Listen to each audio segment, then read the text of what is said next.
will challenge one another. Panic spreads through the crowd as the two bulls are led to a fallow field where the fight is supposed to take place as the invited clans arrive at the selected venue and await at the grounds where the bulls will challenge one another. Hata kama sasa ng'ombe zikuwa hivi viwanja ni mbaya, watoto wako ndani, watu wako ndani, inakuwa shida sasa hata kwa watu wengine kufikia karibu hiyo ng'ombe. After Opanda's funeral service, bullfighting takes precedence.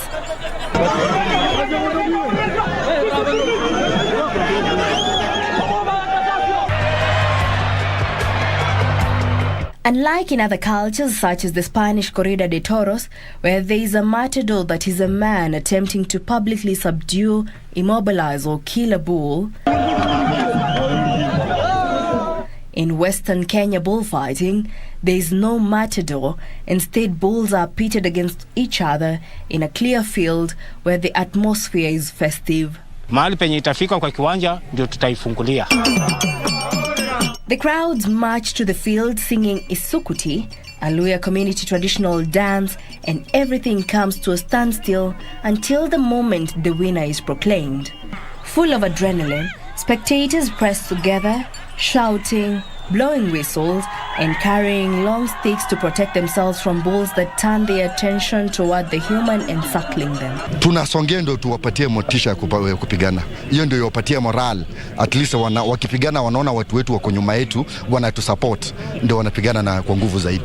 After all the troops have danced at the grave with their bulls, the bullfight then starts. The winner of every fight gains permission to return to the grave in triumphant ceremony. At the end of the bullfight, the champion is honored. The owner of the winner is rewarded accordingly.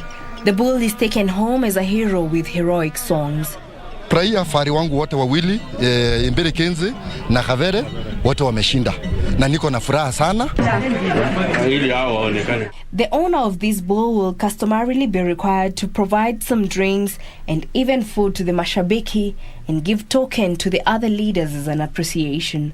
When all the bulls have been cleared, the main celebrant returns to the celebration drum and recites prayers to the ancestors to bless all who attended the Shilembe. Baada ya kuzikwa, kuna tambiko litafanywa ambalo linaitwa urusola. In English is a sort of a retaliatory ritual. Ng'ombe itachinjwa na itachinjwa kando na boma, na kutoka hapo hiyo ng'ombe itagawanywa sehemu mbili. For my culture, I'm Jackie Wambiro.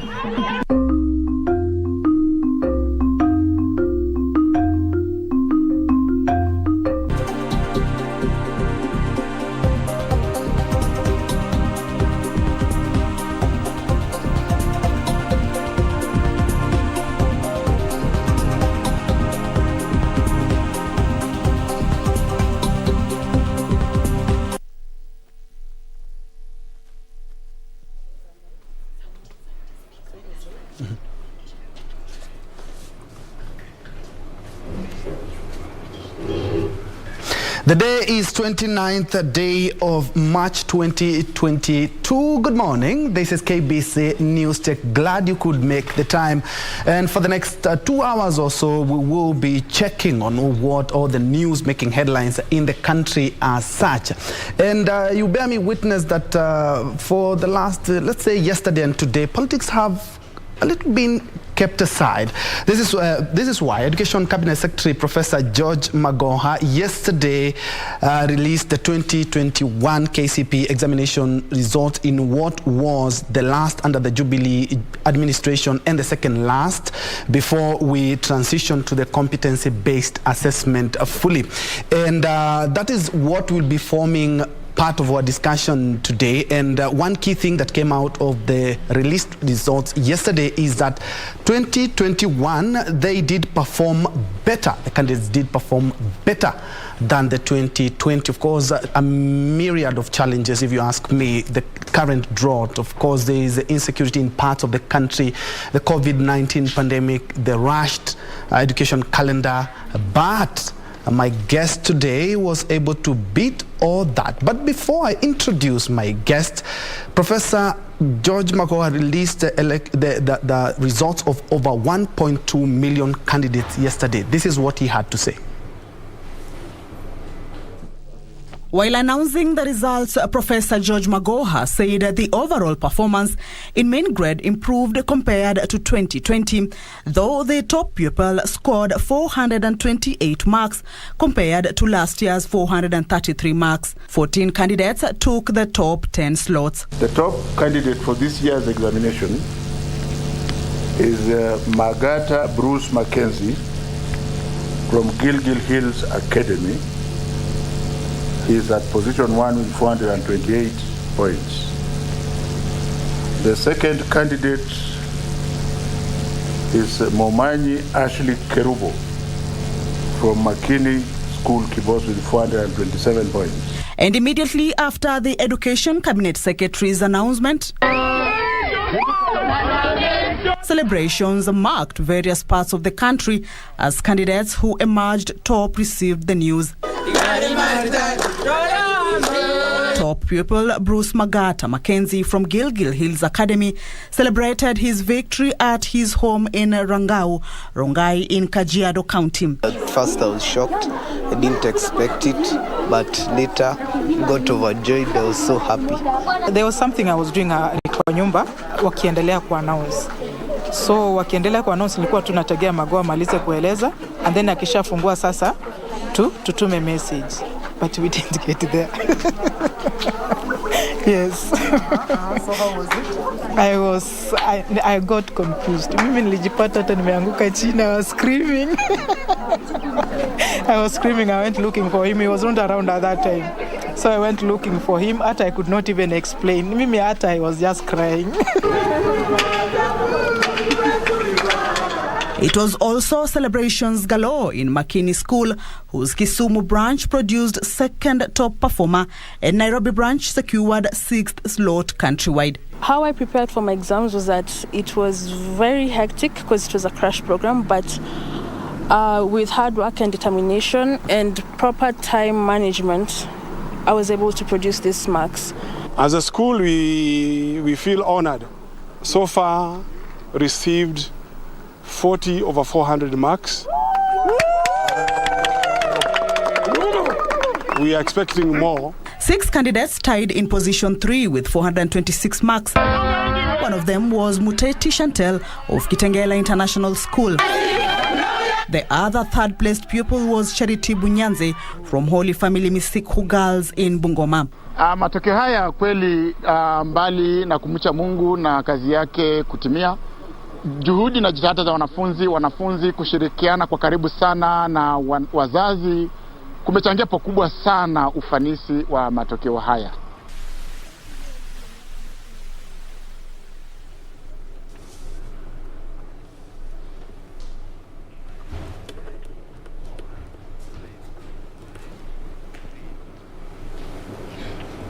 Indeed, and the congratulations messages continue to stream in, and for the next hour or so, kindly send in any of the congratulation messages that you have, and I'll be able to sample some during and at the tail end of this show. Well, my guest today, let's say before the announcement of the exam results yesterday, his name was not very well known. But as we speak today, look at all the dailies. His face is actually on the front page of every newspaper we have in the country. Who am I talking about? I'm talking about Bruce Mackenzie Magata, who is a top student in the country in the just released KCPE examination result by Professor George Magoha yesterday, and he is seated right here. Karibu sana, Bruce. Niaje? Unafilaje kuwa the top student Kenya? I'm very happy. I thank God. Of course, we will be getting more of him, and of course, he has been accompanied by his father, Jared Magata. Where did you get the news? I was listening into the release. Yeah. And only to be shocked that his name is being read first. Yes. What did you do? Mulikuwa na watu wengine? I was with my brother Wycliffe. And we could not even talk. In fact, we were looking at one another. It was unbelievable. Okay. Yeah. his father has accompanied Bruce, and of course we also have an education expert with us. It's not the first time we have hosted him here. It's Mark Murunga. Karibu sana, Mark. Always a pleasure. Thank you. Though it's Mark Matunga. First things first, Jared, yes. Where were you, Bruce, where were you when the results were being announced? I can tell you for free, I was right here, seated right here as they were being announced. Where were you? I wasn't in the house. I'd been sent. On coming back, it's when my mom actually broke the news to me. Yeah, I was very happy. At first I was shocked. I could not believe it. Yeah. And Jared, he has done something that is not done by every Kenyan. It's not an everyday thing. How was he while growing up? Was he a top student all through? Okay, he's been doing relatively well. Only that topping the nation was the surprise. Of course, he used to get above 400 marks most of the time, but I never expected that he will be the best in the country. Yeah. Jared, which were some of your Bruce, which were some of your favorite subjects while in school? My favorite subjects were maths and science, and I also enjoyed the write-ups, composition and Incha. Yeah. And I know because in our time, of course, when you hear an A student, it's A. I'm quite sure there's a subject perhaps that gave you jitters when you were sitting for the exam. At first, I thought it was Kiswahili, but thanks to my teacher, Mr. Nganga, he ensured that I was ready for the exam, and I think I did to my level best when it came to KCP. Yeah. Jared, you have overseen your son grow up and become the top student in the country. Perhaps you can tell us some of the things that you are doing to actualize that and ensure that he has the best education and has the best environment. Remember, there was COVID. There's so much Kenya is grappling with at the moment. Yeah, thank you. Maybe among other things that we tried doing, of course, with the help of God, and most importantly, the mother of the boy, we were able to provide the resources required, the textbooks for use, revision materials. Those ones were available so much so that whenever they were at home, especially during COVID, you could be revising.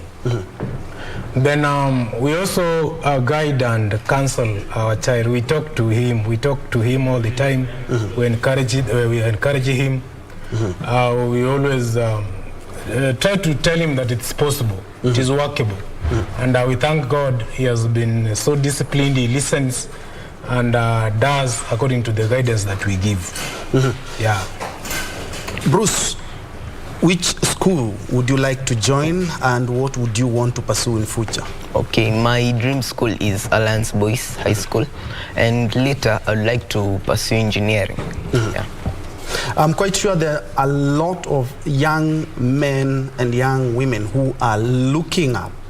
I remember even one of my colleagues told me that he will tell his little brother to watch today so that you may give some of the advice or some of how you are preparing for the exam, bearing in mind that we had COVID as well, and we had a lot of challenges in the country as well. Okay, so first I can tell them it's putting God first. And in addition to that, you should put extra effort, sacrifice free time that you have. Well, do your best, and yeah. You are not a boarder, right? I was. You are a boarder? Yeah. Kylie, tell us a sample of your day, how you did perhaps in the morning and your revision patterns. Okay, so we would wake up at 4:30, yeah, and we'd sleep at 10. So during the day, it was ample time to do various revision, various exams. So during free time, I would utilize it to do various model papers and pass KCP papers. Yeah. And Jared, yes, you also as a parent have played together with the mom. We've seen the mom on television, and he was quite excited. She was among the first people who knew that Bruce was the first student in the country. What are some of the things that you had to do and some of the discipline that you had to follow to ensure that Bruce actualizes his dream and he has for the past like 14 years or so? Yeah, of course, discipline in terms of time management. That's one thing that, of course, we agreed with him. We normally have a conversation. There is time for play and there's time for study. And we thank God he's been obedient. He has always followed the agreements that you have made. Then the elder siblings have also been quite encouraging. He has 2 elder siblings. He's the third born? Yeah, he's the third born. The elder one is Barbara, who is in Moi University. We have another one in Michael, who is in Tuk. So he was under pressure to perform. So that equally contributed to the fact that he had to work a little bit harder to see, and we thank God he was able to beat them, by the way. All right. Yeah.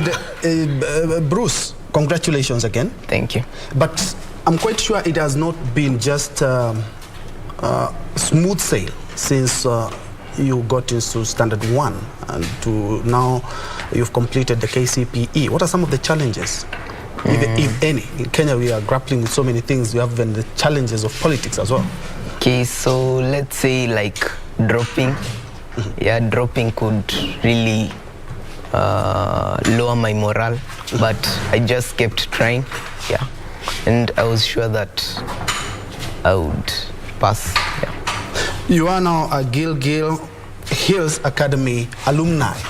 What can you say about the school and how they also assisted you in actualizing the good results that you've posted? Okay, it's an excellent school. I really enjoyed their services. They were there for me every time I needed their support, and they were very supportive. They have a very strong religious background. Yeah, they can say the teachers, they're very dedicated to their work. Yeah, and they sacrifice extra time just to come to class. Yeah. Jared, your son has mentioned some of the challenges that he faced while he was trying to be the best, because I'm quite sure of the 1.2 million candidates who are trying to be the best. What are some of the challenges that you had to do? You also have other kids as well. Yeah, of course, meeting the requirements was a challenge, especially with the COVID pandemic that challenged various sources of incomes that we have. But again, we thank God above everything. We were able to do that. Then maybe the fact that there also schools were closed for quite a long time, that ate into their time of revision. But as he puts it, we thank the teachers for the effort they did. And the class teacher, Festus Kialo, he is among those that really supported him among the rest of the other teachers. I think they did wonderful work. Otherwise, we as parents who are not the ones teaching, so teachers are the ones who have had to do a lot of work so that this result has been realized. So we cannot seriously claim ownership of the result, but we give credit to the teachers and above all God, who has brought us this far. Has he been an A student throughout? He's been above average. Yeah. The consistency with which he's been there is something that we still thank God for. Yeah, but the surprise that he became the best is still something that I'll keep saying. That has to sink in. Yeah, that was surprising. Bruce, we can see a lot of people. How have you taken in the news? You know, you are not used to so many cameras, so many people around you, everybody asking you, how have you done it? How have you taken the news? How is it sinking in? And you're quite young. Well, it's a little overwhelming, but yeah, I'm very happy. Yeah, and looking at the calendar, the education calendar, looking at since COVID struck and we had to go back to school, and the government said that it's going to try and compress all the terms into one. How are you able to balance? You know, there's a time that the holidays were what, a week or something? How are you able to plan and actualize that you have already covered everything that you need to cover and you have enough time to revise and prepare for your exam? Okay, so most of the the holidays weren't meant for free time because we had assignments that we were given from school. But since I had a timetable, there was actually a time for this assignments, then later we do the revision. Yeah. Let's now bring in an education expert in Mark Mutunga. Mark. Yes. Professor George Magoha did announce the KCPE examination results, and they were pleasing, even more than the 2020. How did you receive and how can you rate the 2021 KCPE examination as announced yesterday? Thank you, Collins. By the way, I don't wish to correct you much, but my last name is Matunga, so you can go by Mark Matunga. But Mutunga is okay, because Willie is still a good friend of mine. All right. Allow me to first of all congratulate Bruce and his parents, and also thank God for the opportunity that we had yesterday going forward as a country. If you look at 2020 results and 2021 results, definitely it's a good sign. There's improvement, and I want to congratulate the leadership at the Ministry of Education, Professor Magoha and PS Dr. Juan, and also the President for steering this ship up to where it has actually landed for the benefit of our young Kenyans who actually took the exams in a good environment. I think the students were prepared. They went through the COVID process, COVID pandemic gap. But you can now tell that actually even as a country, we're not just beginning to recover in the economic aspect, but even in the other social aspects like education, there is opportunity to actually recover that. So I congratulate the parents, I congratulate the students, the government, and the critical stakeholders, and that's the Kenyans who are actually cheerleaders. It is the last KCPE to be announced by Professor Magoha under the Jubilee administration, and he has been there for the last couple of years, first being the chairman of NEC and now the CS of Education. How can you rate his scorecard as an education CS? Magoha has done a good job. Let's give it to him. There are instances where he has had to actually step on our toes as Kenyans, but then it's been for a good reason. Magoha is steady, he's firm, he's clear on the vision that he had agreed with the president to actually pursue. He's a no-nonsense, a guy of high integrity.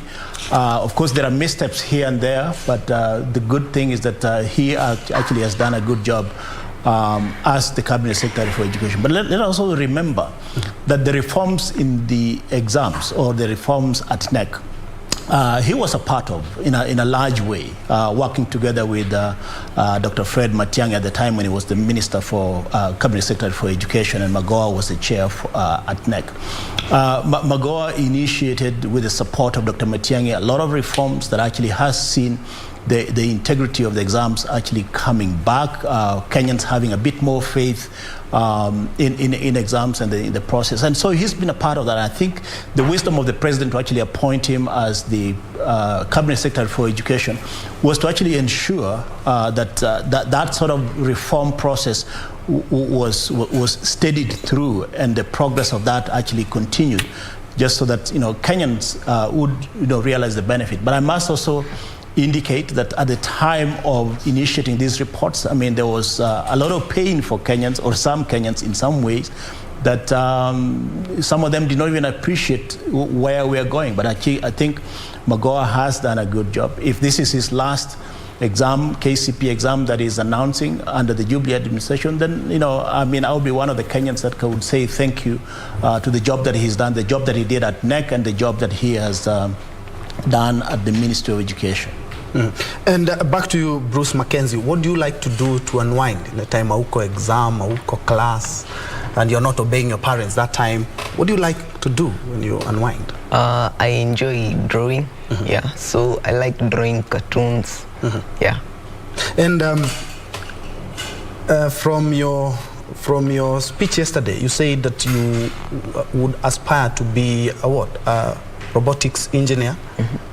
Wow, that is something quite heavy if you ask me. During our time we had, I want to be a lawyer, a doctor. Why robotics? I just think from the word go, I'd always wanted to be an engineer, but I wasn't sure which field. Then my friend in school introduced me to robotics. I didn't give it much consideration, but then after research from various sources, I saw that it really interests me. I was very interested and fascinated by what it involved, and I vowed to do it. And Jared, I remember during our time, most of what you aspired to do had to be somehow in tandem with what the parents want. You couldn't have told your parent, I want to be a DJ, and they were very happy. You wanted doctor, lawyers, and or engineers. He's talked about robotics engineering. Is something that you welcome and you will support him? Okay, I have no idea what that means. By the way, my children, the others, him included, I've always thought of the medicine you have talked about, the law. I tried to convince them to go medicine, for example, because the other two qualified, but none of them will hear any of that. So I let them choose what they wanted, because even if I pushed them, the passion equally matters. But you do support them? Yeah, I supported them. By the way, I equally wanted to become a lawyer. Then I ended up being a teacher. Okay. It's a good thing that you've answered my next question, which is your field, and how it has played a role in making Bruce a top student in the country. Yeah, so I think somehow I have some understanding on how learning takes place, because having undertaken the teaching professional training, I have the background of teaching, and that helps me even select materials that he may need for his level. I'm even able to, especially in my subject area, I'm able to assess material whether it is good enough for use for a candidate. Which subject do you teach, if you don't mind me asking? English literature. Yeah, I'm a teacher at St. Don Bosco Secondary School in Mira County. It's a good thing that you are a teacher, because I would want to ask you, what's your view on the CBC, bearing in mind that this KCPE was the second last that you're doing under the examination before we transition fully to the competency-based assessment under CBC? Yeah, CBC is a good idea. If the structures and the facilities required to enhance CBC and to make it effective are availed, it is a good idea. As we teach, not all students are able to excel academically, but when you give them a chance to explore areas that they're talented, or areas that they can go into freely, you notice that a number of them have become so successful. It is not necessarily that everyone must be able to make it to the good grades or the top grades per se, but again, every student or every child has a potential. The only thing that is required is to nurture the talent, guide them, and give them the chance to excel in their area of choice. It works. And I see Ronald Ngala saying, that's awesome, congratulations again. Thank you. And also somebody else who is congratulating you on Facebook is Sam Daniel. If you have someone you would want or you would wish to congratulate on the KCPE examination results released yesterday, then you can get a hold of us on our social media spaces. Mark, the CS did announce some of the things that the government have been able to achieve, and one of them is the reduction of the cases of cheating. And something else that really came out so strongly is the performance of special needs education schools or special needs education students. Kindly comment on that. Collins, one of the things that is abundantly clear is that this administration in the context of education has achieved a lot. One of them being the CBC or CBE that you're asking Bruce's dad earlier. When you look at the results, you can also easily tell, when you look at the performance, you can easily tell that private schools have outdone public schools. The top 10 or top 9 students are, you would find that most of them, if not 90 or 95%, are from private schools. There's also the element of gender. I think the girls have great, myself being a daddy of girls, the girls have outdone the boys. Again, that's something that you and I can discuss a little later in this show. It is extremely encouraging that special needs institutions or schools have stepped up. Again, that is critical to underscore in the context of the reforms, because that's usually a segment that is not paid attention to. And I think that the ministry or the cabinet secretary calling that out and actually informing Kenyans that those institutions, those students have performed well is extremely encouraging news to us as Kenyans. And that's something that I think we need to talk a little bit more, which actually would also underscore why the competency-based education is useful, and I think you're coming to that. And back to you, Bruce, how are you able to juggle all the classwork? There's a time, of course, there was COVID, so you had to basically stay home and look at the books alone, and perhaps you were assisted by your parents? I can say that, well, I planned my time, and just to ensure that I had everything in order so that I could know what to do when. And on coming back to school, the teachers ensured that they ensured that we picked up immediately. And your revision regime, how was it? Okay, it involved waking up a little bit early. What time were you waking up? Let's say 7 to 7:30. That is when you're not in school. Yes. But what about the school regime? How was it? The school, we woke up at 4:30. From there you had to go? There's preparation, then we go to class for preps at 5. Jared, growing up, how was he, other than the A student that we now know, how was he while growing up? He's not very outgoing. He's reserved. I'll say a man of few words.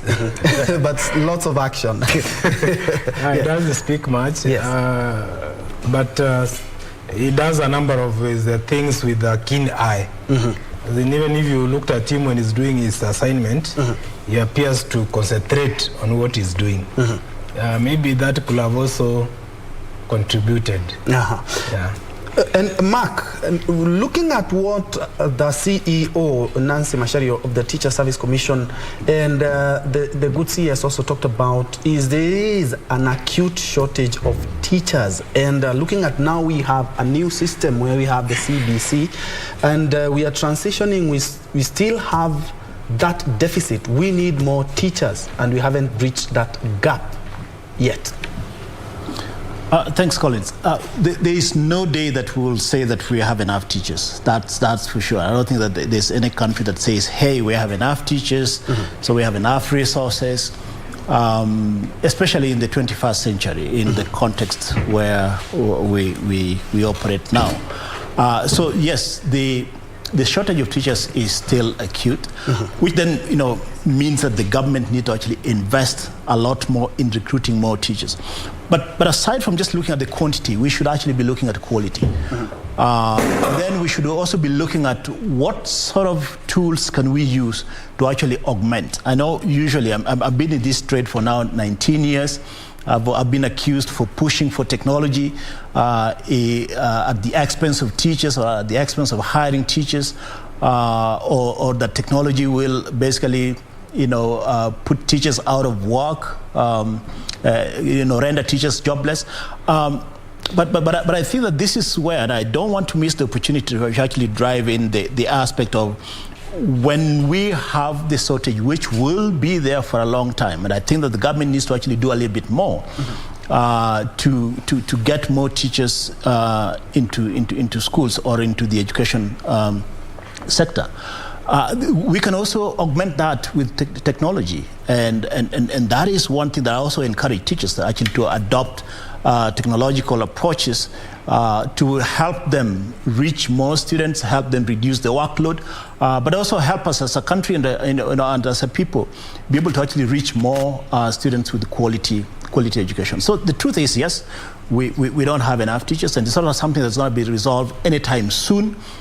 Even though I think that the government needs to actually be deliberate about it. I think that what we're doing every other time that, hey, 5,000 teachers are being employed, or 2,000 teachers are being employed, or 10,000 teachers are being, employed to help, fill the gap of those who have left. Mm-hmm. I think that we also need to drive the agenda of infusing and bringing a bit more of technology into space to actually help reduce the pain and reduce the workload for the few teachers that we have. And indeed, that's a very good entry point when we talk about technology. And Bruce, the next question is yours. Looking at robotics, your dad said that he's quite green when it comes to, but I'm also quite green in robotics, because what I know is that robotics is the study of robots that kind of mimic what humans do. Like we have the ones used in factories, the ones that are used in medics and stuff. But looking at a country like Kenya, we have not really advanced that much in terms of technology. Would you think that would be a hindrance? I think so, but I just hope so, that come future years will improve. Yeah. Dad, you've had, of course, the technological challenges, and of course, looking at our universities, there are some of the things we would say they are quite green. Looking at the subject also, like I've seen the University of Nairobi have geospatial and nuclear science or something like that. And us in Africa, and mostly in the Horn of Africa, we haven't been able to get the education and the expertise and the equipment to do some of the things that our kids want to do. Yeah, maybe my comment will be our governments need to set their priorities right. You note that most countries that have been able to develop economically have had to invest in technology and science. That is what is driving most world economies. So if our government invested more in technology and science, then we'll be able to get the experts that we need so that we are able to compete with the world. But in the event that that is not done, then obviously we'll still be lagging behind. The good thing is that this country has brains that can be useful. So it's a matter of giving them the resources that they need, getting the right persons handling the training of the Kenyans, then we are good to go. Yeah, so I think going forward, if those that do policies in the ministries of education, the economic planning of the country, then they should consider putting more funds towards technology, science, so that research is done. Then we are able to move forward equipped, and we have the expertise that we need to drive our economy. And I hope all the relevant stakeholders right now are listening, because looking at what Bruce wants to do is something quite new here in the country, but I'm quite sure you can even get scholarships. You can go and study abroad, right? But you have 4 more years to actualize that. So I would really urge you to be keen and be also the top student again. Shall we expect the same results in the next 4 years? Yeah, sure. And Mark, the CS did talk about the classrooms that are there, and he said that the government is almost done with the first phase. Only a few schools which have not been fully complete, and he gave actually the exact amount of money used per classroom in the country. He's talking about slightly over 700,000, but before We are doing 1.5 million a class. Does that beg questions for an audit in the education sector? Thank you, Collins. That's an interesting topic or aspect of the education reform. Number one, I congratulate Professor Magoha and the education leadership for coming up with the funds to build CBC classrooms. And by the way, and this is a grave mistake we've been making as a country. This is part of where we are actually going wrong. We have termed our system of education as CBC. But the system of education that we're talking about now is actually CBE, competency-based education. CBC is just basically a curriculum, which is a set of instructions that help guide teachers in terms of content delivery. But we're now calling it CBC. So let's call it that. But really, if we miss some of these approaches and concepts, then we can actually get into problems. So yes, right now we're calling it CBC, and the ministry actually gave out money and prescribed and said that none of these classrooms is going to be built with the money more than 778,000 shillings. That's good, and I think that to me is something that I really support. Collins, you're talking to somebody who actually comes from an environment that is a lot more difficult. I come from an island in Mfangano, in Lake Victoria. That's where my home is. And I thank the government and Professor Magoha for having given us, on that island, there are 7 CBC classrooms that are being built. While I agree with Magoha that actually setting the standard of 778,000 shillings for building a classroom, there are instances where affirmative action is required, where variation is definitely important, because by the time you buy cement, somebody can say that I'm being petty on this, but this is practical. I have supported some of the contractors that are actually building this. It is practical. By the time you buy cement and you put it on a boat and move it to Mfangano Island, if it is 600, by the time you buy it, it'll be 1,000 by the time you actually land it in a school on Mfangano Island. And that is a fact that not even Magoha, nobody can actually run away from. So I think that there's need to actually tweak that depending on certain areas. Because if I'm a school next to a hardware, then it becomes easy. Cement is 600, I'll build it for 600. If you're coming from Mfangano Island, where cement becomes 1,000 by the time you land it in the school, there's need to actually vary that. But to be honest, I thank the ministry. What has been achieved by this is tremendous, because then it calls into question, why are we spending 1.5 million to just build four walls? And if you look at the standard and even the BQ of the very classroom that Magoha designed, it has a lot more features than just regular 4 walls that we've been building with 1.5 million. So I think that even though I'm pleading that in certain areas it needs to vary, but not by that much, not by 1.2 million, not by 1.5 million. And I think there is value for money in terms of what the ministry was able to do and help us deal with issues of integrity as well. All right, that's also a discussion for another day, and it's Troy, not Collins.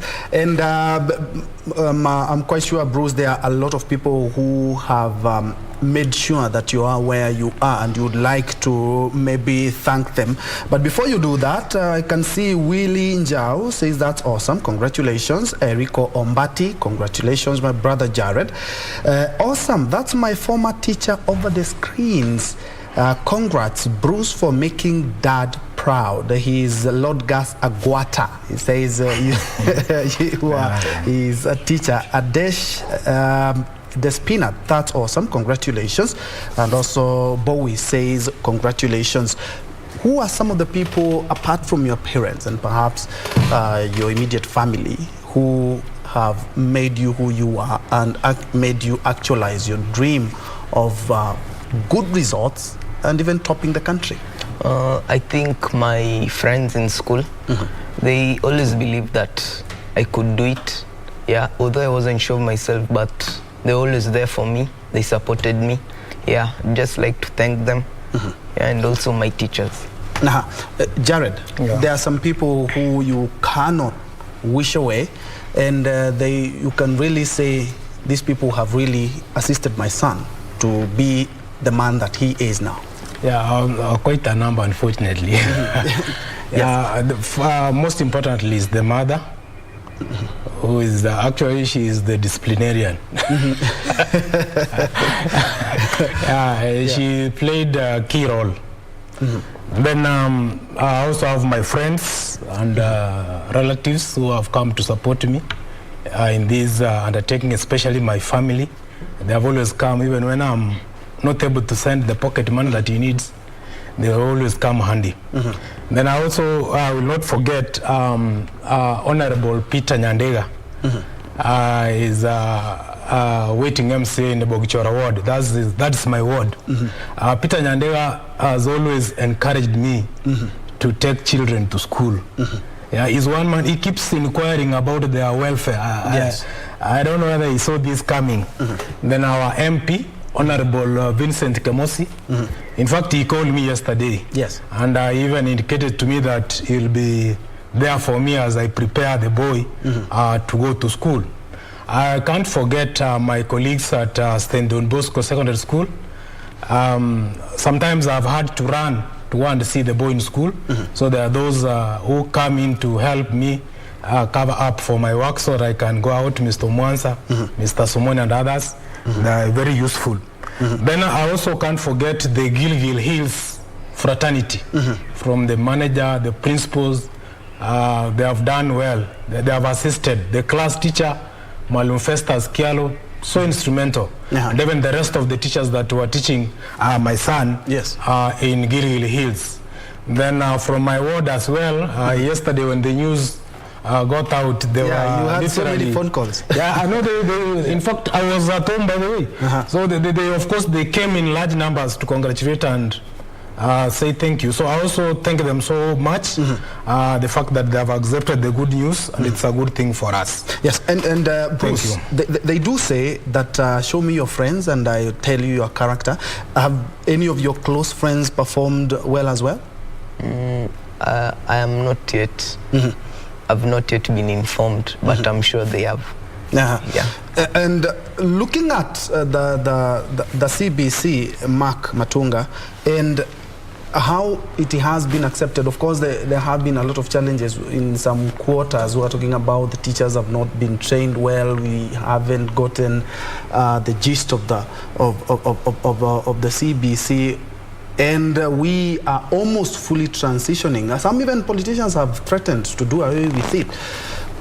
What is your view on those sentiments? Troy, I have a problem with you that you really don't like your name, because for the whole show I've been calling you Collins, and you cared not to correct me, so I'll go. Apologies for that. I thought actually. But that's okay. It's about my age as well. I'm getting old. I have a grandson who is 4 months. You know, I think that the problem that we have as Kenyans is basically resistance to change. There is nothing so complex about CBE or CBC. Completely nothing. I know I keep hearing, hey, that we don't have the equipment, we don't have the infrastructure, we don't have enough money, teachers have not been trained. Really, CBC is, or CBE education, competency-based education. It's basically a model of education that reorganizes or re-engineers our thinking to help guide the student more along his or her competency. You do not require, major things to actually do that. In the environment where the student or the child is, the teacher should have basic capacity to actually help guide that child and be able to actually help that child identify what their competency is. For you to actually identify that a child is competent in soccer, what do you need? Do you need this building to actually identify that? What sort of closed classroom do you need? For you to actually know, I mean, I know that my son is quite good. He's 9, but he's quite good with technology. I mean, he's coding. He does a lot of work on his computer, on his tablet, and on his phone. What sort of other equipment do I need for me to know that this young man is good in science? So let's demystify this myth that we require a lot of money. Teachers required major reorientation. No, the teachers is it George? Jared will tell you. He has all the knowledge, he has all the competency. We just need to give him an environment and the guidance to actually help guide the students. This young man, Bruce, is already aware of what he wants to do in robotics. What did they do to actually have Bruce think that he actually needs to actually learn something around robotics? So let's demystify this notion that, you know, if I get into power, I'm going to kill CBC. That's to me, I mean, and forgive my language, it's absolute nonsense, really. Let us, as a country, we know that this is the transition. For our children, this is the environment we live in. The children, the students actually have to explore their competency areas. And the teachers, now that they already have the knowledge, they already have the pedagogical preparation, all they need to do is actually use those same skills to actually guide these students, that this one is good in swimming, this one is good in singing or in art and craft, this is good in science, and just basically guide them within that environment. You do not need two major investments. And I think that we're just basically arguing out of, in my view, lack of proper appreciation, which in other words is called ignorance. If we are lacking proper appreciation of what the environment is today, then we'll get into even much bigger problems. And now we're going to start blaming CBC. Then we turn back to what? 844, and excuse me, 844 is just basically a number. It just means that you take 4 years, 8 years in primary school, 4 years in secondary school, and 4 years in the university or in college. That is what it is. It has nothing to do with content. It's just basically a number in terms of how the education is divvied up in terms of stages and transition. That is really what it is. And if the transition has now been changed, let us refocus. It is the same teachers. There's nothing like the teachers are not well prepared. And I think it's just basically reorientation. And that is what needs to be done. Jared has been teaching for all this long. He knows his content. You know, CBC does not change the logic or the principles of osmosis, does it? It doesn't. All right. And Jared, perhaps you can pick it from there, your views on the CBC that is currently transitioning to CBC. You're a teacher as well. Yeah, I'm a teacher. Yeah, maybe just like the change is saying, it's a matter of a change of the mindset. Once we change the mindset, put the required structures.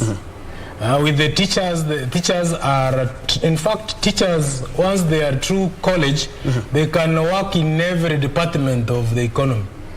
They are trainable, they learn so fast. So there's no worry about the fact that they cannot deliver the CBE, as he puts it. They can do it. All they need is the structures required, the right policies, and this still goes back to the leadership. The commitment towards policy implementation. And any bottlenecks that are, by the way, that may come along the way should be addressed with the urgency that it deserves, so that the government does not waste money towards the new curriculum, then end up a mess. Even 844 came, the idea was good. I remember the equipments that were brought to schools. Somehow they came and they were never used for the purpose. Even we had the laptops that were brought to schools. Believe it or not, some of those laptops have never been used by the kids. In as much as maybe even other schools didn't get, I don't know. Yes. But those that got, did they ever get to the... And are they even being used? Are they being used? Yeah. They're actually in strong rooms. Yes. That is a waste of resources, because obviously resources were put into the purchase of those gadgets. If they were put into use, then it will be useful, just like he's indicating. People must think differently and act in a small way. With time, we'll be able to move. As we wind up, tell your son, Bruce Mackenzie, something. Yeah, I want to tell him thank you for keeping the promise. We wish you well. Thank you. And above all, we thank God for you. We thank God for everything. Wrap it up, Jared. Bruce, your final comments. I think it's just to congratulate all candidates in total, and to just tell them that no matter what marks they've gotten, they should just know that it's not the end of the road. There's still more to come. They should just trust in God and do their best. Well said. The next 4 years, maybe one for my candidates at St. Don Bosco. I told them I have a son who is taking an exam. I also wish them well. I'm also wishing them well. When the results will be out finally, they should be able to be happy. And we thank God for everything. Bruce Mackenzie and Jared Magata.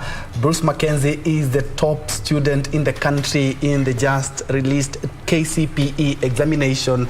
His father, who is also, incidentally, is also a teacher, Jared Ogata. And also we had Mark Matunga, who is an education specialist. That's all we had for this first hour. Keep them coming. Of course, we are congratulating Bruce and also all the students who did their KCPE. That was announced yesterday. John Musa also says very, very awesome. Adesh, you say congratulations. Eriko, you say congratulations, my brother. Also Sam saying congratulations, and they keep coming. Congratulations again, and thank you so much for making time. Thank you. This is indeed News Check, and we are taking a quick breather, but after the education matters, we now cross over to matters politics. Yes, of course, we are headed towards the nominations, and we've had a few words that have made the political world spin, and we are going to be tackling that in the next hour. Just keep it, KBC. Thank you. Thank you so much. Thank you. Thank you. Perhaps, okay.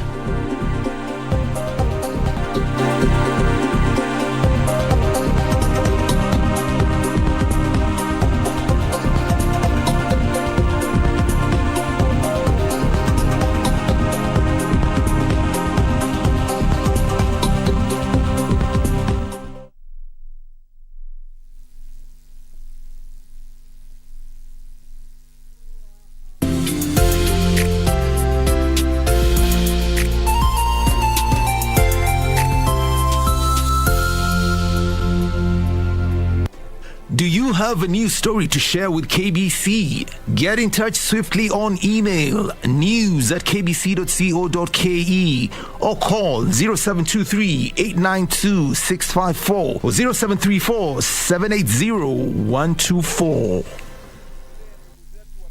To get control your thinking as your skiza tune, dial *811*961#. Did you know that you have complete control over everything that surrounds you? Yes, fully control over all that comes out of the seas, the earth, and the universe. That control is your thinking. Good thoughts bear good fruits, but bad thoughts will always bear bad fruits. Control your thinking. To get control your thinking as your skiza tune, dial *811*961#. *811*961#. Mundos divididos por una sombra de traición. Chase vicious murderers and criminals like you. Then be careful. Remember what happened the last time you tried to mess with me, Hidalgo. And I'm not going anywhere. Rafaela, you have to understand. Don't you dare bail out on me. I'm going to make sure that Mariela gets back everything that you and your family stole from her. Father Daniel is still in a coma. What? He's fighting for his life. Nevertheless, his condition is critical. I have an agent that's starting to tie loose ends together, and sooner or later, it will lead him to something.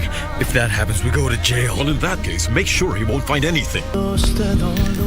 Lying heart. Fue sembrando el veneno y la ambición.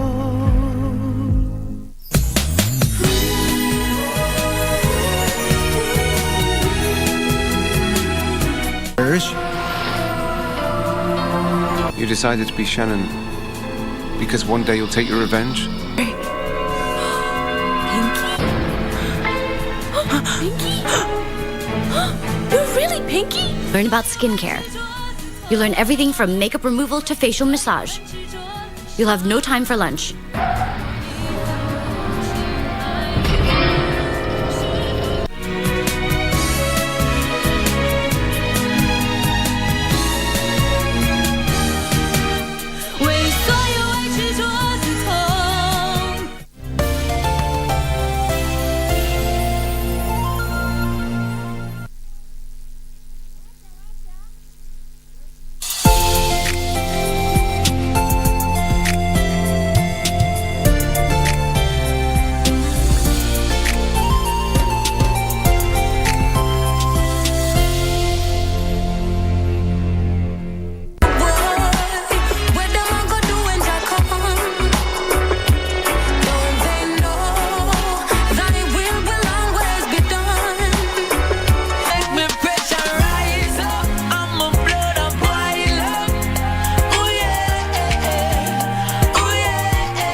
You cool me down. You cool me down. 1, 2, 3. I love you. 4, 5, 6. I miss you. 7, 8, 9. I want you back. Oh baby, I'm telling you, I'm sorry, but I'm leaving you. You never should have made me cry. I'm sorry, but I'm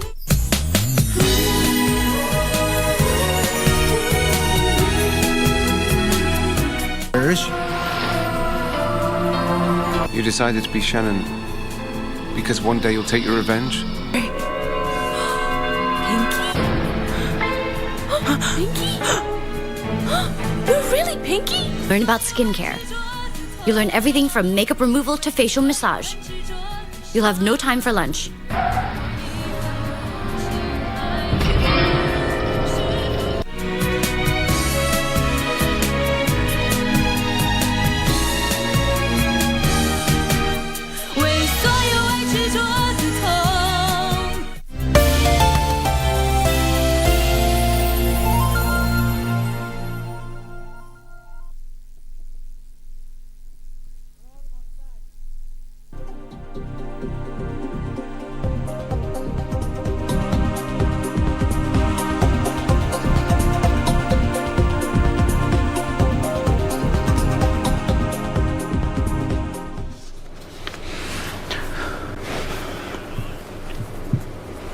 Welcome back and thanks for keeping it KBC. Away from education matters now, let's focus on the politics shaping the country. And on set, I have two politicians who are even gunning for bigger seats in the 2022 election, but they do know a thing or two about politics. And we have on my immediate left, we have Gideon Gashara, who is the majority leader, Kiambu County Assembly, and also the MCA of Dendeia. Karibu sana. Asante sana. And on my extreme left, we have Elijah Karanja. Elijah Karanja is a politician and also a gubernatorial aspirant in the newest city in the country, that is the great city of Nakuru. Karibuni, gentlemen. Thank you, sir. Thank you. And first things first, you'll be vying also for an MCA seat again? Yeah, definitely I'll be defending my position, which is MC India. I'm serving my first term, so I'm looking forward to be given an opportunity so that I can serve my second term as the MC in Deya Ward, and I'm vying on UDA ticket. So I'm looking for being nominated on 14th of April. Okay. Yeah. What about you? Elijah Chege Karanja, and I'm running for the gubernatorial position in Nakuru County as an independent candidate. The reason maybe most people would ask why is simply because party politics in Kenya has become very difficult. We see the way nominations are, no ideologies. I'm sorry to say my brother here, pretty much like kiosk. And my politics, from what I want to set my politics, is ideas, because I believe it's about ideas. Politics is about ideas. And so that's why I decided, after looking at all the parties, especially in my area where the candidates were already predetermined for the gubernatorial seat, so I had to vie as an independent candidate. Do you have any, perhaps, even if you will be vying as an independent candidate, do you have any political inclination? Perhaps you will be supporting Baba or you'll be supporting Ruto? Okay, or at national level? Yes. Okay, fine. I'm trying to tell people the position I'm going for is for the governor. And thanks, I hope they support me too, because one thing I know, they are running a candidate against me, each one of them. As the national politics shape up as we move on. But right now, I'm vying as a governor of Nakuru County. And I'm not taking positions. I respect both gentlemen, and I hope they also sell their ideas at the national level, because that's where they are. Because if you look at both governments, they are very dependent.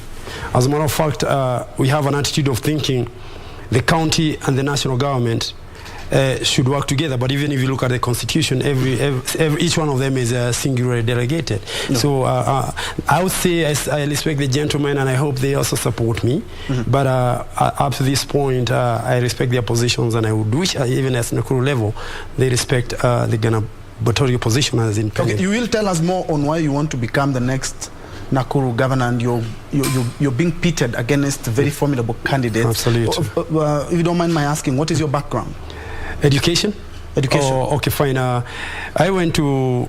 If I start, I went to... In a nutshell. Okay, fine. I'm a graduate of Kenyatta University, whereby I did economic sociology, and then I moved to America. I went for my master's, but unfortunately I did not finish because of the economic situations here at home at that time. But I did have experiences in working there, and working and living in that society, and still I had some kind of education which cannot be not at a higher level. But yeah, that's my... yes, I was able to pick up some accent in your speech, but that's just a light moment. Yes. Let's go back to majority leader. Yes. Which political inclination? I'm running on a UDA ticket. So having resigned from Jubilee because I was elected, through Jubilee ticket, and I have my reason as to why I have decided to run on a UDA ticket. We, the people of Mount Kenya, or the mountain, we have supported our president for the 2 terms. And it is now the time now for him to retire. And we appreciate the good work which he has done throughout the country. But again, we feel that we have to enjoy some freedom to make our decision. We remember very well when there were the short prayers. Actually, it was in Nakuru Stadium, Afra Stadium, where they came together.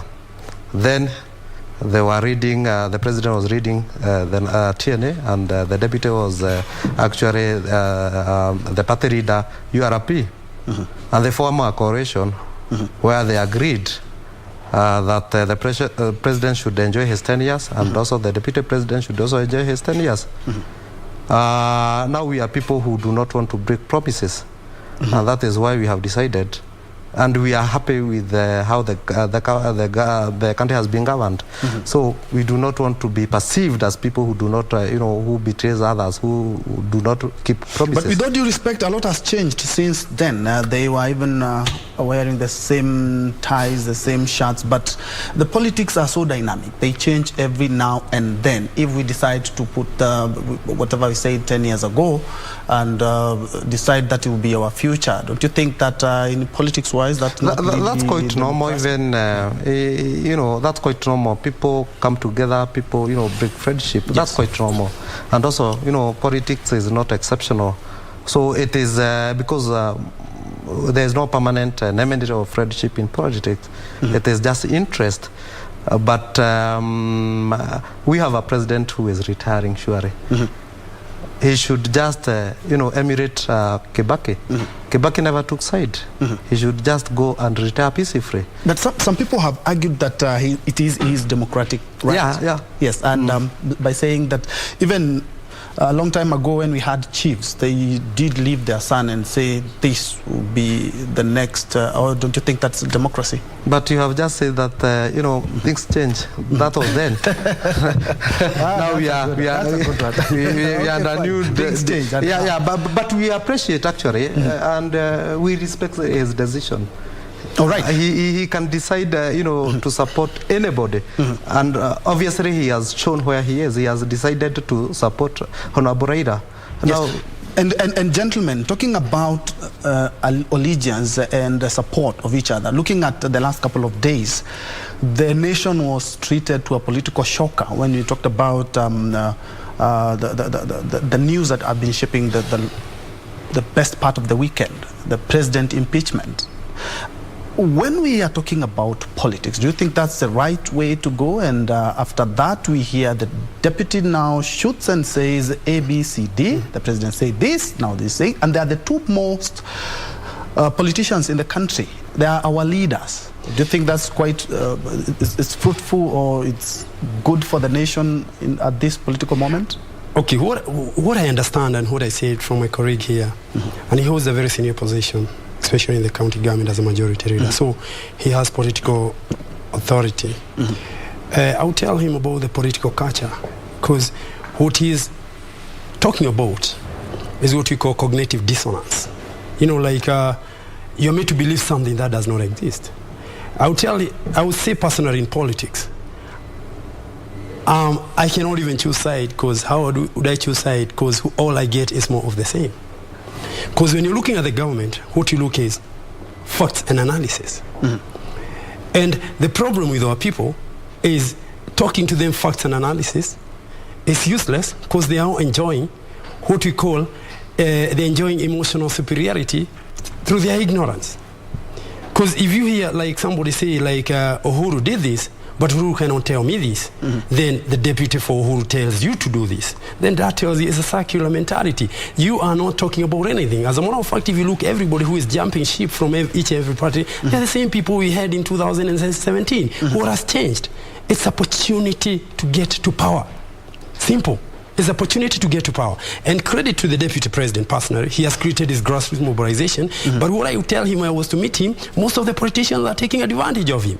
Because I can tell you, and I will say here on this TV, after elections, if the deputy president doesn't become the president, they all shift. They go to the other boat. We know them. It's the same monkeys, different forest. So it's not about ideas, and let's not try to hype it and try to cover it and beautify it. Let's say we are following deputy because he's popular, and whoever is following prime minister is popular. But and the president has a choice to go wherever he wants. Maybe we cannot compare Uhuru and Kibaki according to their politics.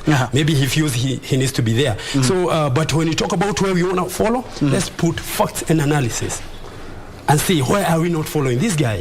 What has he done against what he's supposed to have done? I think that's Gashara, do you concur with what Elijah is talking about? And we have seen people changing sides as early as 2 days ago, where you see people shifting from UDA to Jubilee, UDA, ODM, UDA. We have seen them jumping ship before the nominations, and he says that looking at the politics that we have in the country, these are the same monkeys who are going to be jumping to another forest just because either on the nominations that are coming, or if one of the two sides doesn't win. Let me say this: human being is an evolving being. Today you believe in something, tomorrow you run something, and you change. He has also taken a side, or he has chosen, he has made a decision to be a independent candidate based on, something. And by shifting from one party, you have not violated any law. You are free to do that. The Constitution allows. And people are free to do that until 26th of this month. Yes. So people are free to do that. So it will only become illegal if you do that after that deadline. So people are free to do that. And back to your first question, when you said the politics of the week, whether it is polarizing the country. I would say that a tree is known by its fruit. And we have observed the two people per se, the president and the deputy president. And saying that he tried to impeach him, that is, I think, propaganda. Just at this particular time, we are going to hear everything about candidate A or candidate B. Okay. But if you look at... Even my question is what it is doing to the politics of the day and the country, in as much as it's my word against yours, what it is doing to the politics of the day. And that is where I differ with my colleague a bit. Our people are more enlightened. Currently, our people are more enlightened. In fact, before you tell them something, they already know it. Like the people I represent, the Kiambu. The Kiambu people are very much enlightened. In fact, most of the time, we do not just make decision, and report back to them. We sit down, we make decision together, and at times we also get to learn from them. So our people are able to look around what is happening, and they are able to detect that these are just propaganda, and it cannot polarize the country anymore, because they know why was it not brought, sometime before. It has just been brought currently when we are having campaigns, because it is intended to polarize the country, but our people are more enlightened, and they may. And you are the majority leader of the Kiambu County Assembly, and I can say it's one of the biggest in the country. And of course, when it comes to even the GDP that Kiambu County itself has on its own, even before we talk about the national GDP, is quite immense. How is the relationship now? You, as a county assembly, did oust Baba Yao, Ferdinand Waititu, and now you have Nyoro as the governor. How have things been? At least you can enlighten Kenyans. Well, in fact, you have not had any noise, from Kiambu County. Yeah. Immediately we finished impeaching, and I can clearly say that I read that fight, that clamor for change, and we were impeaching a governor based on fact, on what he had done. And we were actually the first county assembly to do that. So we are people of high integrity and also high moral values.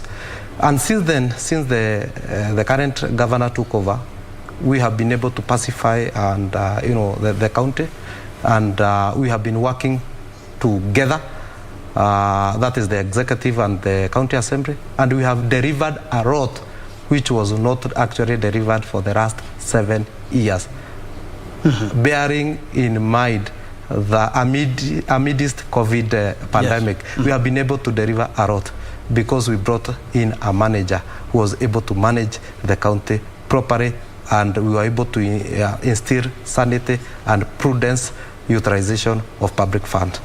All right, that's a good way to put it. Elijah, you've been and you've lived in the United States, and you know it has been hailed as one of the greatest world democracies.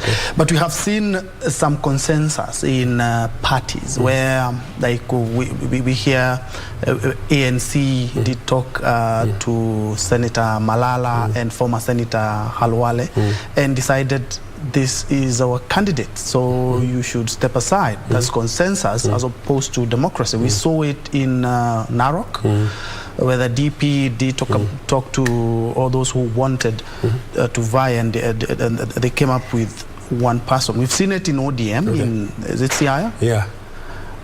What would you say on the same? Because in a democracy, we should fight it out. Okay, fine. First of all, if I may do a little bit of comparative American democracy and why that democracy works versus what we have here, is a gender-based politics. You know, like if you vying there for the presidency or whatever, there's what they call domestic policy, there's foreign policy, and there's economics.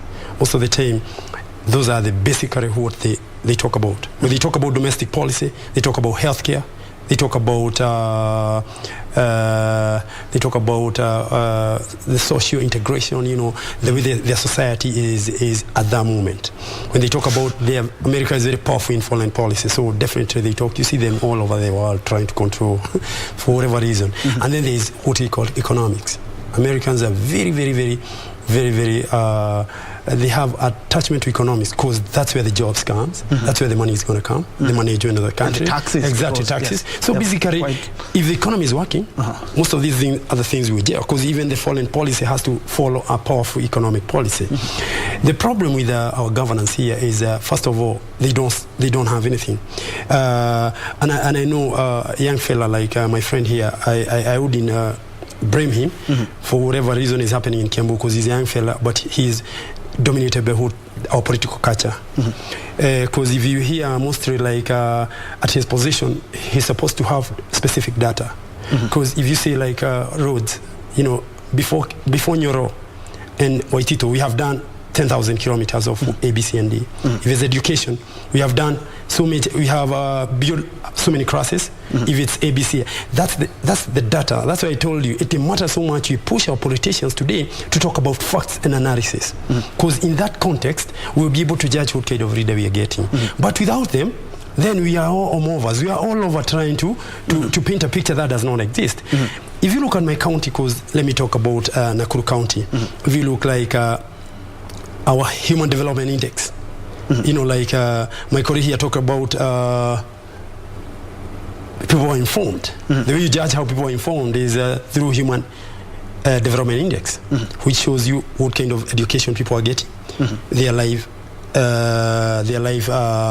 expectation and quality of life, poverty. But if you look at counties, even Kiambu, by the way, if you look at their index, we are below. We are performing below even the United Nations numbers. You know, we are like there at 5.2.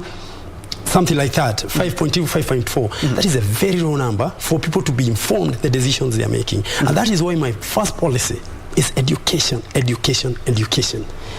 As one area of enlightening our people and again trying to fight the abject poverty our people live in. Perhaps you would, Gashara, would like to respond to what he said as you also look at what I had asked earlier. Consensus. Do you believe we should be going the consensus way or the democracy way? Because we've seen parties agree that we will not field. And perhaps we have independent candidates like Elijah who would want the people to decide for themselves. Thank you.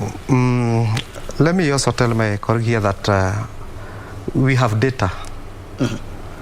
And given an opportunity, we can also clearly show what we have been able to do. Remember, we also read by an economist like him.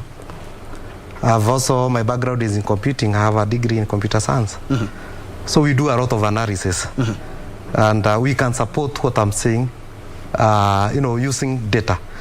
Because we know numbers do not try. Yes. So we have data on what we have been able to do. Let me say that in politics, that as long as you don't violate any law, you are free to do anything. We have also seen some time back, and also I'm also foreseeing somewhere in Northeastern, they have negotiated democracy. That is agreeable, as long as it does not elicit a fight or a division. So consensus are, you can do consensus. If people agree to come together and decide on something, as long as you are not violating any law, you can do that.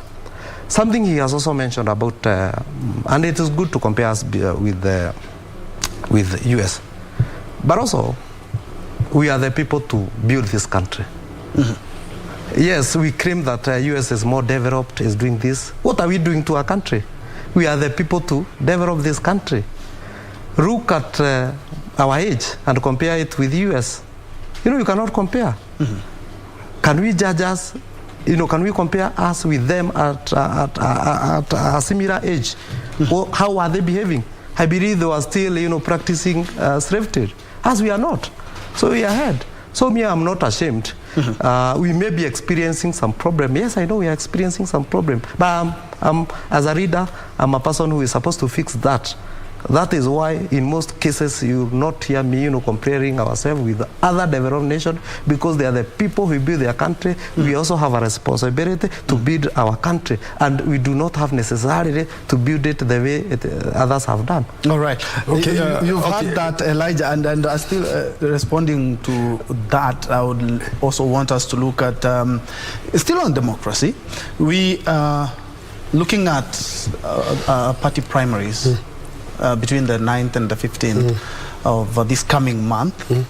And we've seen a lot of game of political chairs from point A to point B. Is it signs of things to come in August?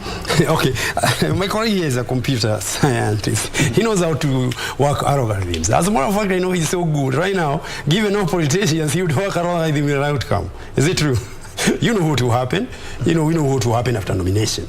We know some of these people already opened the window of independent. The independent office will be overloaded with these people because they cannot follow democracy. They don't believe in it. So you're saying very well that we will not see the democracy. No, we're not going to see democracy either, you know, outside the party. In either party? Exactly. Why is that? In and out. Because it's a culture. Njue, let me tell you something. And I will remind my colleague about here. He's talking about so much about law, written law. But it's about the moral law. If the written law contradicts the moral law, it's useless. Colonial government were using written law. They really oppressed our people through written law. Kenyatta was put through trial, and the Kapenguria 6 through written law. They had lawyers, they had judges, and a written law. Moi was governing this country through written law. Everybody who was doing this country was, and we defy them, because if the written law overcomes moral law, it's useless. You cannot obey a law that is not morally right.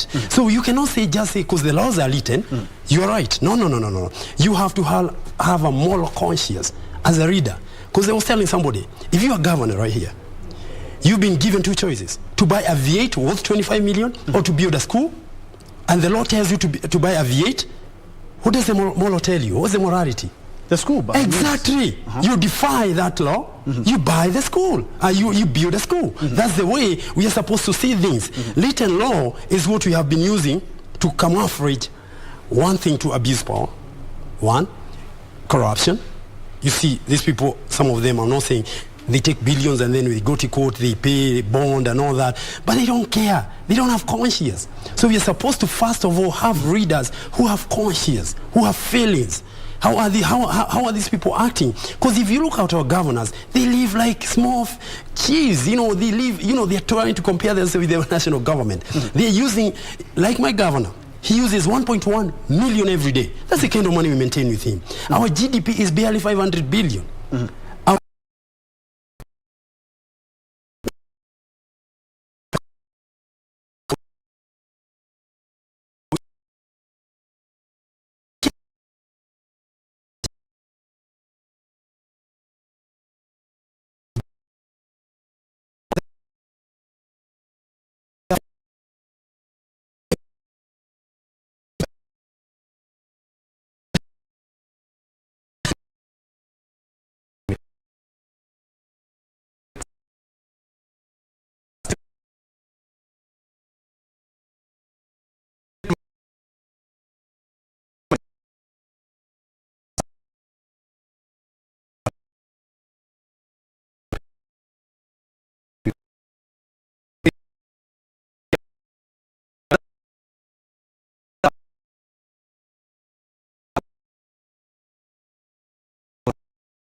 the position which you earn. You note, the issue here is that you must be popular to be elected. Some of us believe, we are confident enough that regardless where we are, we shall still clinch the position we are. So you do believe that the party primaries will offer a good dress rehearsal for the 2022 polls? Sure, with reason. Yes. With reason. Because my friend has said that I'm not, giving fact. The race is quite tight for any party. It's quite tight. That is true. And for the party to succeed in August, they must make sure that the best candidate clinch the ticket. If by any chance they perform a shoddy, nomination exercise, definitely they are going to lose in August. So any party is going to make sure that the primaries are very fair and free, so that the best candidate clinch the ticket, so that he is able to fight off with the other party. Any mistake which would happen in between, it will have a great ramification. Okay. Yeah. And you, of course, you. No. First of all, you are an independent candidate, absolutely. But so much so. Do you believe that there will be democracy in the party primaries that will mirror the 2022 general polls, despite the fact that you are vying as an independent candidate? First of all, let me tell my brother here, we're just rebuttaling because the problem that exists in Kiambu exists in Nakuru. We are all held up in the same garment of mutuality. And I can tell you, I can take facts A, B, C, and D and see probably as a majority leader, I know he has gone through so much. Even in his own organizing his group, he tried to be, horse trading. I know he has gone through challenges, and I know his challenges are our challenges, and that's maybe what personally I want to fix. What you ask about is what democracy? Like I told you, Njue, that word, remove it from your explanation. There's nothing called democracy in Kenya. No. Let's rename it, my friend. Because when you use the word democracy... because you're vying as an independent, because the parties, the two parties, the two major political formations will have to have democracy. Let me ask you a question. Yes. I know you're a young man. There's one fact we should tell you. There's no democracy here. I know when you were born, things have changed. We have more universities than we had before. New cars have come up. We have even new fashion and dressing style. But do you know, I can tell you the only politician you don't know right now is the one who is dead. Since you knew what politicians are. These are the same people you have heard since you became of age. Am I right? I'm quite sure you're coming with that line because you want people to vote you, because you say you're different. I've never vied for any political seat. I don't have any political inclination. Is it the case? No, okay, fine. First of all, let me tell you, I voted before. I was in Jubilee. Let me just be very... yeah, absolutely. And the manifesto... This is opening up now. Listen, let me tell you something. As you grow, you have to learn the ropes. There's no doubt. In politics, you have to learn the ropes. When I was in Jubilee, personally, I thought about the manifesto was working so well. Yes. And as a matter of fact, personally, I found infrastructure the guy was doing, but there's a lot of infighting in the politics. But as we age in politics, now I figured out, if you do your data, if the president is out, the party is out. Look at Moi. Moi went out, Kanu died. But it is still there. No. I mean like the power it had. What kind of, it was a juggernaut then. Kibaki, PNU was gone.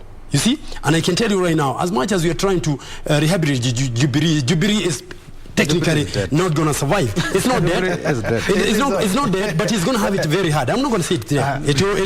Do you believe that Jubilee is dead? No, it's not. It's not. No, it's not. Let me tell you something. Jubilee, as one, how would Jubilee be dead where the same monkeys jump to UDA? They will kill UDA and come to Jubilee.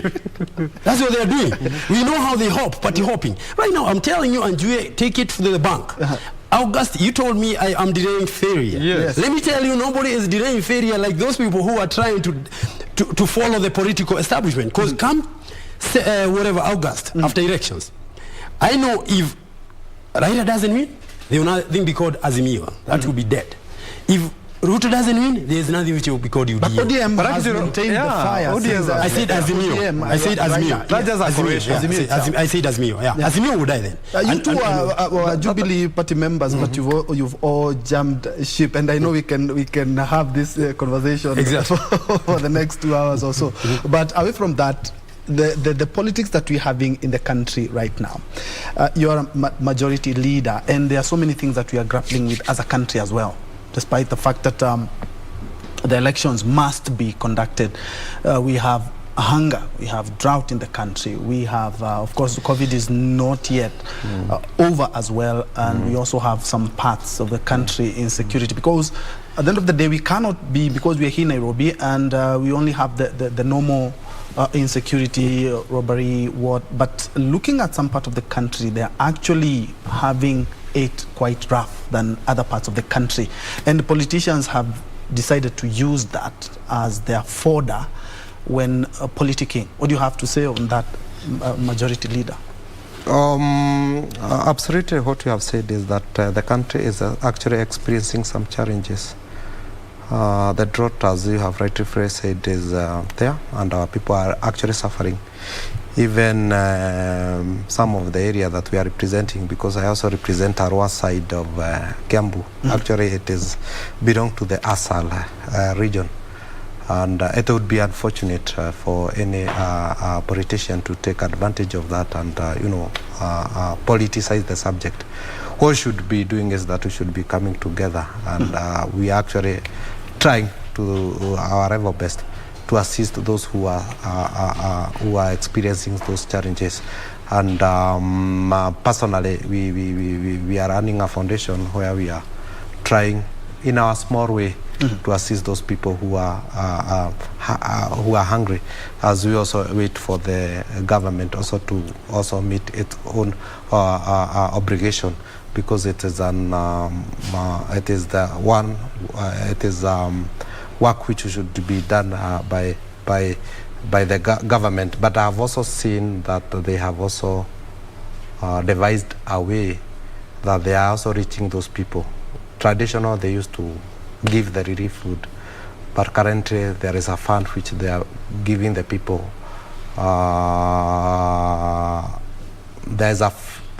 There's a name they are using. There's a fund transfer mechanism which they are using to reach the people, so that they can eliminate the expenses of the trucks and other expenses. So I think if there is a time that all people, regardless of their political inclination, they should come together.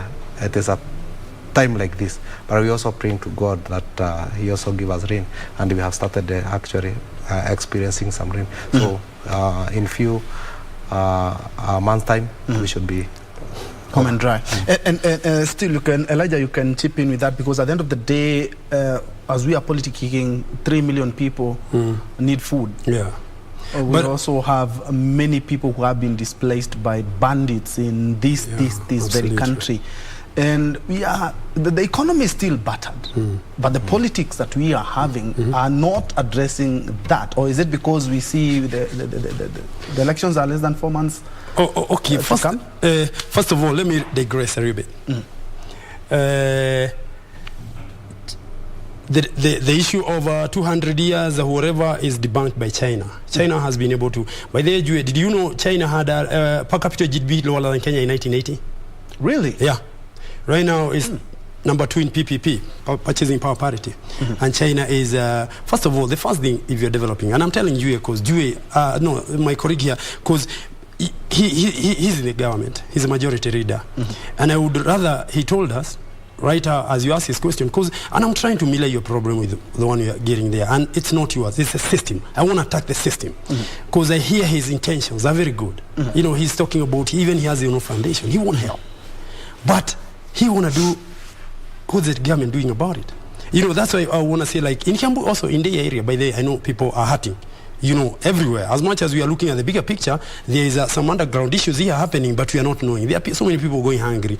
But imagine we have transferred 3 trillion to the devolved government for the last 10 years, something like that, right? But we cannot feed our people, the most basic. So that is, that is my question. That's the question I would ask. So my question is, why don't we come up with measures that will eliminate that problem for good? And like you're saying, maybe now we can use relief, but you can do it for 60 years. Oh, we've been doing relief every year for 60 years. I can say what we have been able to do actually in Kiambu. In fact, when Governor Nyoro came... Can you kindly hold the thought? No problem. And of course, when I come back, you will be telling us what you will do so that you may become the next majority leader, because you're defending your seat. And why the governor? No MCA, MP, or maybe the senator. I don't sound. We'll be getting back.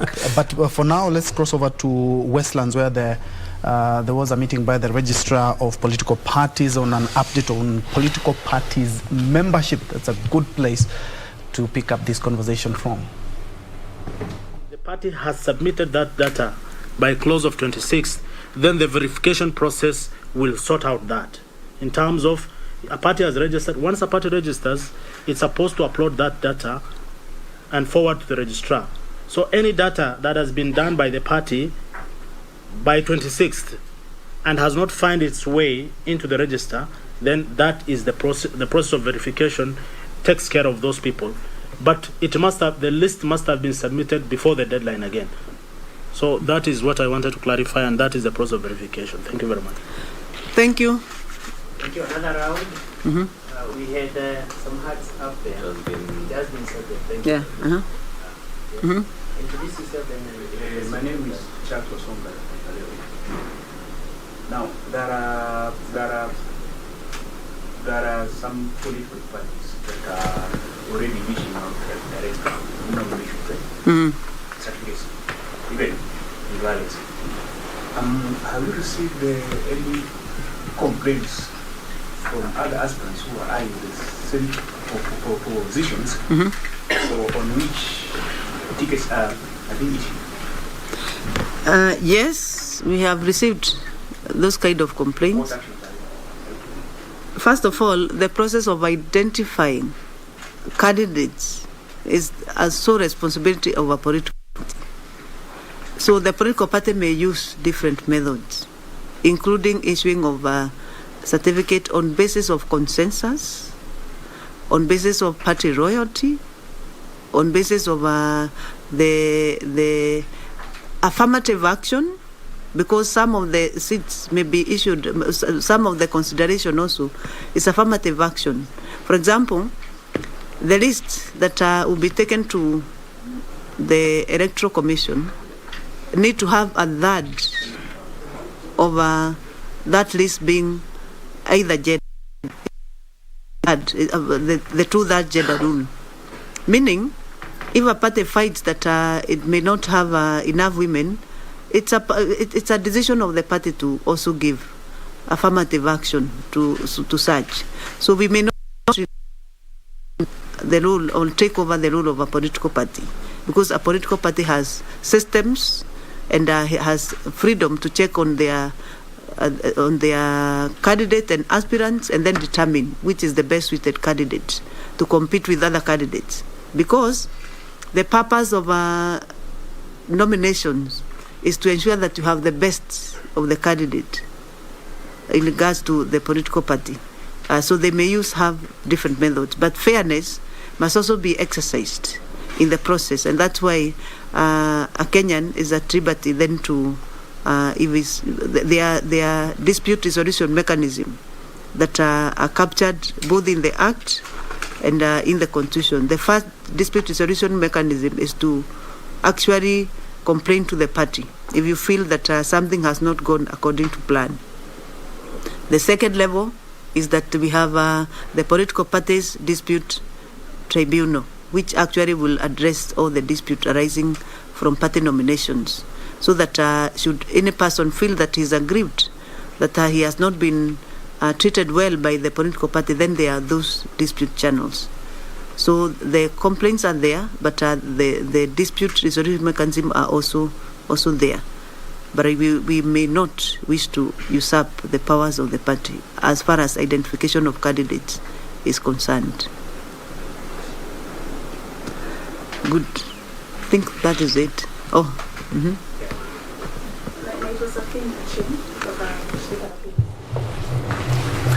There have been the registrar of political parties there from Westland there responding to questions from the further state there on matters political parties there, and something that she has brought in as much as how parties can select their candidates. You can touch on that and tell us how you intend to turn the tables and become the next majority leader again for the Kiambu County. Thank you. Yeah, the party is at liberty to either conduct nomination, build consensus, and you have seen areas that they have already started, or even conduct a survey. The party is at liberty to do that when to select a candidate which is going to be a flag bearer. So that is within the law. I'm rallying on my development track record because personally I'll be judged by what I've done, my performance, because I'm seeking re-election. And I am proud to report to the people of Njue that we have been able to solve perennial problems. We have solved the perennial problems ranging 30 years back of a titling program around the Title D. And we are giving our people the Title D, that is ownership, where they have never enjoyed those Title D. I've also adequately able to handle the issue of water. Now we are enjoying adequate supply of water in the entire ward. You'll be shocked that my ward didn't have a polytechnic. And my ward is one of the biggest. Actually, it measures 124 square kilometers. It is twice bigger than Kabete. So it is a very vast ward. But I have been able to put, we have been able to put one polytechnic that is serving now the people of Njue. We intend also to do others.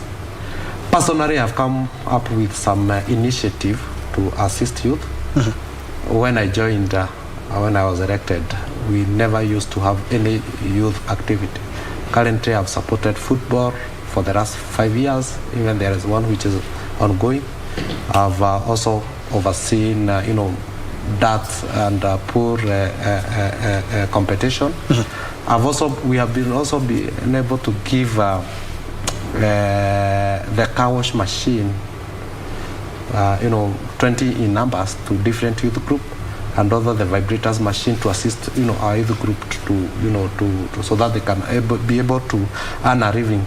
So we have done a lot, and that is what I'm going to be, rallying so that I can be voted in. I have also been able to do a lot of, writing to the tune of more than 200 street right and about 10 right mask. So the area is now well reached. So also, you led the Kiambu County Assembly in impeaching the governor. Would you want that to go down in your CV in your first 5 years? Absolutely, because it is something which has been tried, in the last 7 years. Yeah. You're the first majority leader to lead the exit and impeachment as successful. Yes. Yes. And in fact, whenever other assemblies try to do that, they seek some advice from me. I was able to, anyway. All right. Let's go to Elijah. Why did you start as a MCA, Senator, MP? Why governor? It's a very familiar question. I tell you for fact that you're going against a very formidable leader. Absolutely, because of the perception, because we have been indoctrinated to believe these semi-gods are everything. If you are asking for that opinion, if we had I would take back to history, in 1952, if we had an opinion of the freedom fighters we wanted, we would be in bondage today. Because none of these people you call, none of these people you call formidable would even go near anything. Because these are people who appear, the way you want to see their shells is because they want to portray an image. That's why they have big cars, they live in big neighborhoods, but inside them, there's nothing. So personally, I'm not the kind of guy to fear. First of all, I say, I don't fear an army of lions led by sheep. Okay. So okay, you find out the hard way. Anyway, why? No, don't validate it. Don't validate it. Yes. Because they are watching. Because I want everybody to know. Yes. We cannot live in these perpetual lies anymore. We have to come up, because democracy is about giving the consent to those people to govern us. We are the majority. But what you're having in Kenya is probably a ruling class of the rich, which you would call oligarchy at some point. This is not a democracy, and that's why I told you we have to redefine it and validate it as a democracy. I'll tell you one point. I digress a little bit. When America was being formed. Okay, pick up the pace. We need to wind up. Okay, fine. There was one of their outcome freedom fighters called James Madison. James Madison, he wrote in their constitution, he wrote, knowledge will never govern ignorance. That is the concept of America. Ignorance has never governed knowledge. But here in Kenya, it's the opposite. Ignorance governs knowledge. And do you think some of the ideologies you've picked up from the States will be able to help you in the 2022 politics? Don't even talk about me picking, because I'm a very grassroots fella. We want jobs for our youth. I told you about our girls don't have sanitary towels. We want a good economy. I know where the money is. We want to tell these people to stop wasting money and put the money where it is. So it's not about America, it's fixing issues here. All right. Gentlemen, we need more time for this, and I will be more than glad to invite you again. But unfortunately, our time is up. But thank you so much for making time. I have been speaking to two politicians. On my immediate left, we have MCA Ndegwa Ward, Ndeya Ward, who is also the majority leader, Kiambu County Assembly, who is Gideon Gashara, and Elijah Karanja, who is a gubernatorial aspirant, the great city of Nakuru. Thank you so much, gentlemen, for making time and for your insight. Thank you so much for watching. My name is Ben Troy Njue, and Susan Thuku is our sign language interpreter for the show that has just ended. We started with Anne Wangeshi, and Susan picked it up midway. Thank you so much for watching. Let's do this conversation some other time. For now, we have Kurunzi, Mashinani, and also Tamrini. See you at 1.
Cool.